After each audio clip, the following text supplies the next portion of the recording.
নমস্কার, শুভ নববর্ষ। সকালে উঠে স্নান করে নিয়েছিলাম আর স্নান করে পুজো দিয়ে দিলাম। পুজো দিয়ে একটা লাল রঙের শাড়ি পরলাম। লাল সাদা শাড়ি খুঁজছিলাম, কিন্তু ওই একটা দুটো আছে যেগুলো পুজোতে অনেকবার পরেছি, তো ওই জন্য ওটা আর পরলাম না। সকালে সন্ধ্যায় অফিস চলে গেছে আর পুচকু চলে গেছে স্কুলে, তো ওটাই দেখছিলাম পুচকু আসছে কি না, ওর জন্য অপেক্ষা করছিলাম।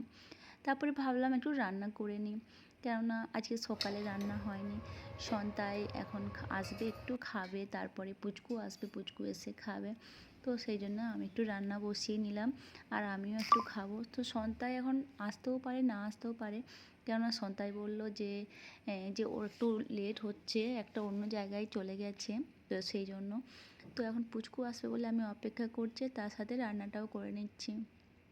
শাড়িটা পরে আমাকে কেমন লাগছে? এটা অনেক পুরনো শাড়ি।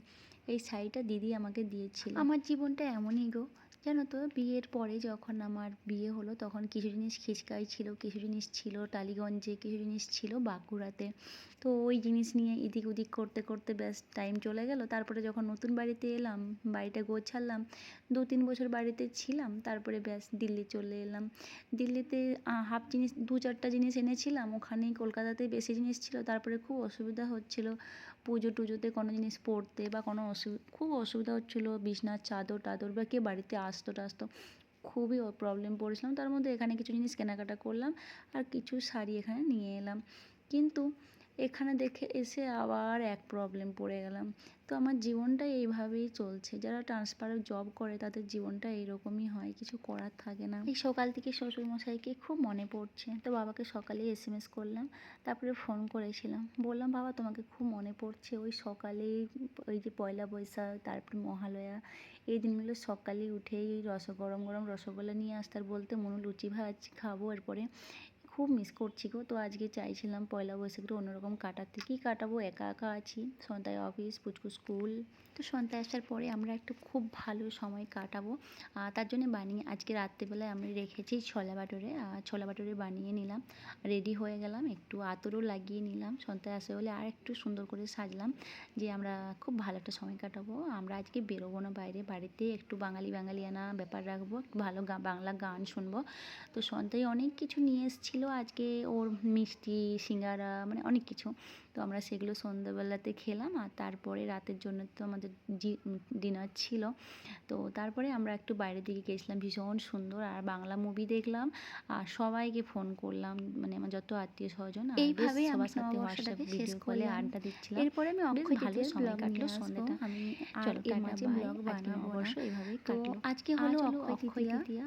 সকাল থেকে অক্ষয় তৃতীয়া কীভাবে কাটলো, মানে অক্ষয় তৃতীয় দিনটা তো আজকে সানডে পড়েছে, তার জন্যে মন খারাপ ছিল, এই জন্যে যে আমার শাশুড়ি মার 2-3 দিন ধরে শরীর খারাপ, কিন্তু আমরা এখান থেকে যেতে পারছি না।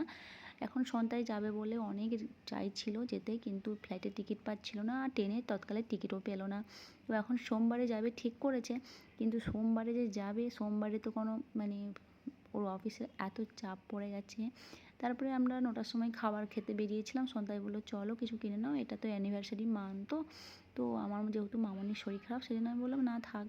তো বললো না না চলো, তো গেলামও, রাত্রেবেলায় সেনকো গোল্ডে গেলাম। প্রথমে ক্যাটলাইনে গিয়েছিলাম, তো ওখানে পছন্দ হলো না কিছু, তারপরে আমরা সেনকো গোল্ডে চলে গিয়েছিলাম। সেনকো গোল্ডে গিয়ে একটা জিনিস পছন্দ করে নিয়েছি। এখন প্রায় 12টা বাজতে যাচ্ছে, আমরা খাবার খেতে বেরিয়েছিলাম, বাড়িতে কোনো খাবার মানে বানানো নেই, তো এখন যে বানাতে হবে, এখন কিছু দোকান খোলাও পাবো না আশা করছি।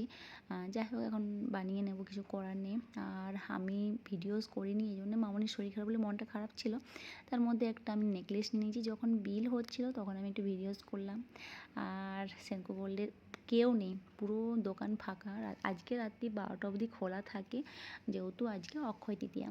তো আজকে মোটামুটি সব জায়গাতে একটু রাত পর্যন্ত খোলা থাকে, আর এই জায়গাতে আমরা যেখানে আছি সেখানে 8টার সময় সব কিছু বন্ধ হয়ে যায়। সেখানে আজকে অক্ষয় তৃতীয়ার জন্যেই প্রত্যেকটা সোনার দোকান খোলা। এখন অনেক লোক রাত্রিবেলায় আসে, দোকানদানি বন্ধ টন্ধ করে অনেক কাজকর্ম সেরে। তো আমি এখন দেখাচ্ছি না আমি কি নিয়েছি, পরে তোমাদের সাথে এটা শেয়ার করব।